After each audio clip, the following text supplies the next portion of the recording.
It's a heavyweight showdown between Velasquez and Fabricio Werdum.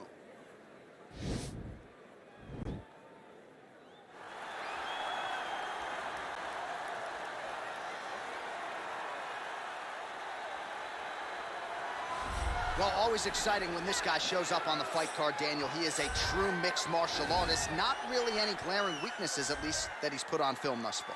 He's the new breed of fighter. Those kids that start doing everything at 6 years old. They start wrestling, they start doing jiu-jitsu, they start to box. He's one of those guys that has every one of those skills, and he does them all at an A+ level. He's got tremendous cardio. He is the type of fighter that in a few years will just litter the UFC roster across the board. And oftentimes his opponents will say he doesn't really do anything special, but he does everything at a plus level, and he believes he'll have a lot of advantages in this matchup tonight.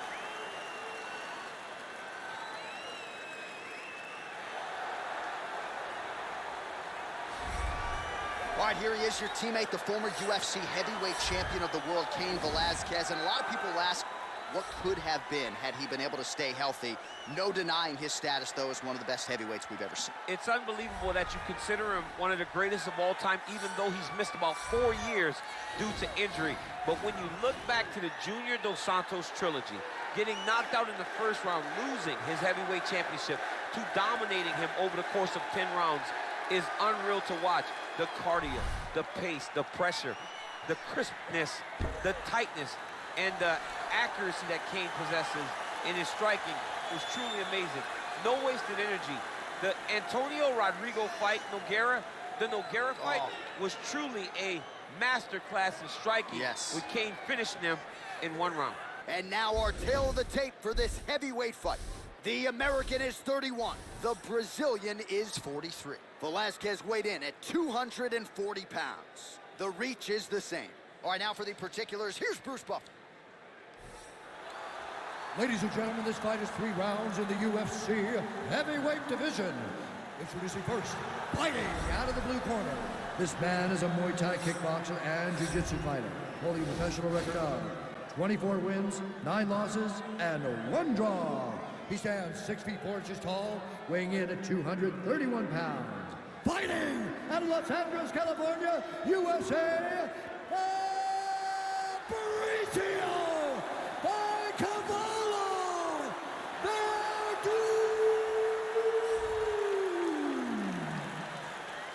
And now introducing his opponent, fighting out of the red corner, a wrestler holding a professional record of 14 wins, 3 losses. He stands 6 feet 1 inch tall, weighing in at 240 pounds.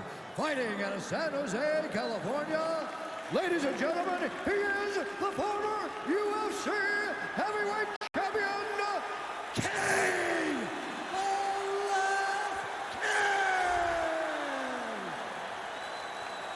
And when the action begins, our referee in charge of the octagon is Herb Dean. Herb Dean, our referee for this one. Ready.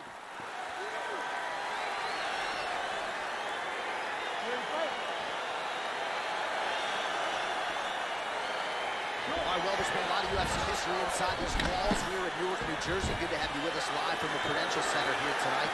I remember back in 2016, your boy Rumble Johnson had a big moment against Ryan Bader inside this. I mean, Ryan Bader was so scared. He shot from halfway across the octagon, and Rumble beat him up within 20 seconds, and the people exploded. And that is the reaction you get when you are able to put on that type of performance in front of these knowledgeable fans.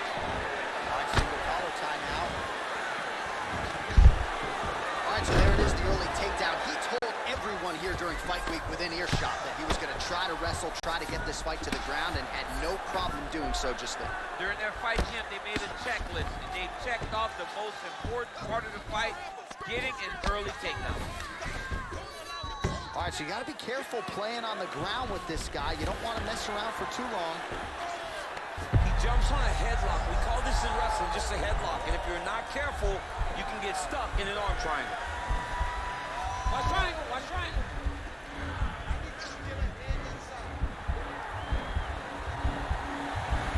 There he is, he's moving to the finisher position. Now watch, he goes parallel right next to his opponent. When it's time to finish, yeah, he's gone, he's gone, he's gone. Wow.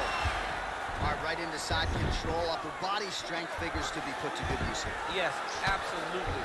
And you got to look for his opponent to turn back into him. He should chase guillotine, but the opponent turns to the opposite side. He can take his back, throw his hooks in, try to choke, or flatten him out and just go with the finish. Huge shot finds the target there. Great shot, man. Now he's got to go find that follow-up with him. The kill shot is what they call it to go and end the fight. All right, he's trying to control posture here. Now trying to hip escape. He's just trying to move out of this position off the bottom.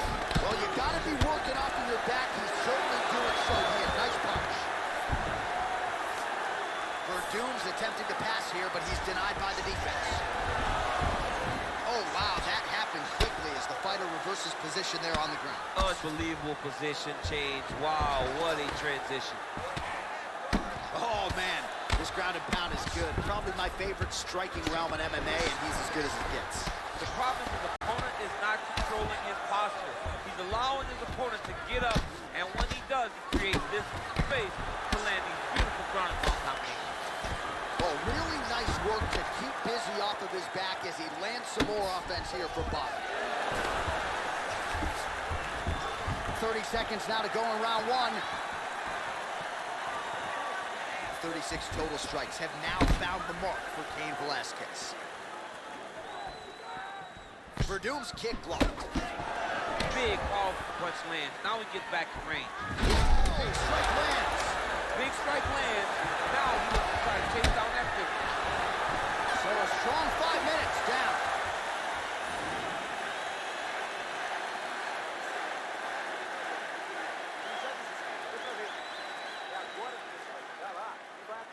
All right, so that's the end of the round. A lot of highlights from which to choose, but his success in that round certainly rooted in his offensive takedown game. And that's what he does, right? He's a grinder. He's the type of guy that wants to get a hold of you, drag you to the floor. It doesn't bother him that much if you get back to your feet.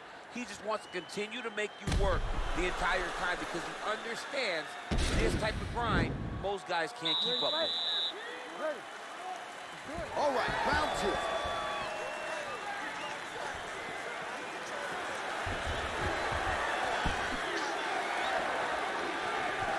Velasquez gets hit with a kick here. Let's see how he responds. If your opponent has you in the clinch, pulling down on your head, landing punch after punch, you have got to clear that collar tie, reach back inside, and try to find space.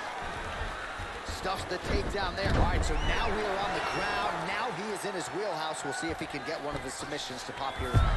He's going to start trying to move to a submission here. It looks like he's trying to attack the arm triangle.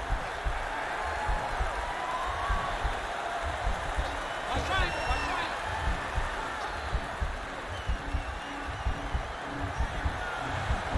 He needs to push the arm to the side.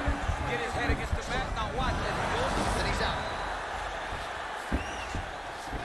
Well, both fighters pretty comfortable on the ground, DC, but you got to be very careful hanging out here for too long if you're his opponent. Well, pretty good work off of the bottom here by Werdum. The ground and pound has been there all night. He's putting him in exactly the positions he needs to be in right now. He's able to relax here, and he understands, being a veteran of so many fights, that as long as he's on top, he's winning. He feels like he's winning here. Well, there are few things more fun to watch in mixed martial arts than these type of transitions and scrambles on the ground. High-level grappling can really be entertaining.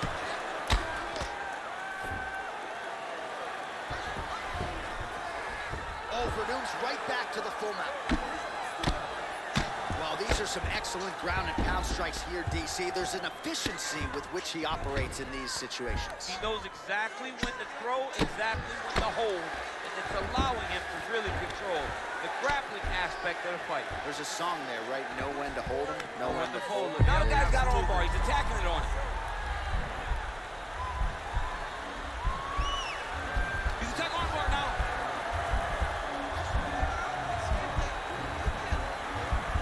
You got to recognize that when a guy starts to put his feet on your hips, you got to move him off, and you got to cover. You can't be off to an ankle. And this might just be a matter of time.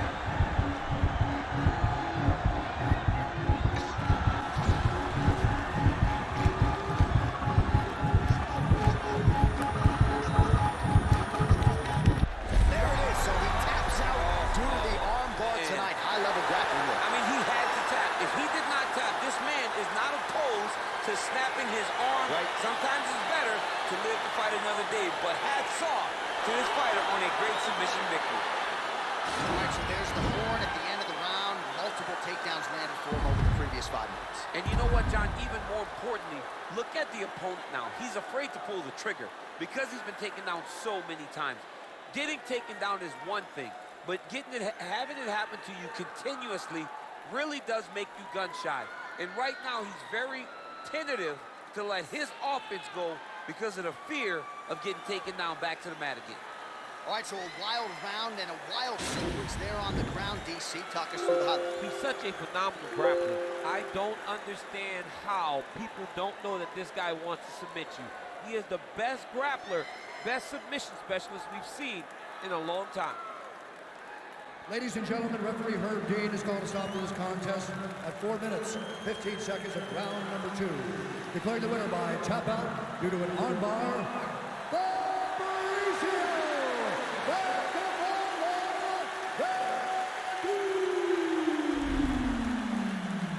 All right, so there he is, all smiles, and rightfully so, after he gets the job done by submission tonight. You told me off the air before the fight that he was going to submit him, and that's exactly what happened, man. I mean, you know, this guy has such a great submission game that you cannot lay in his guard. And his opponent is known to lay in the guard. He made him pay for it tonight and got the submission victory.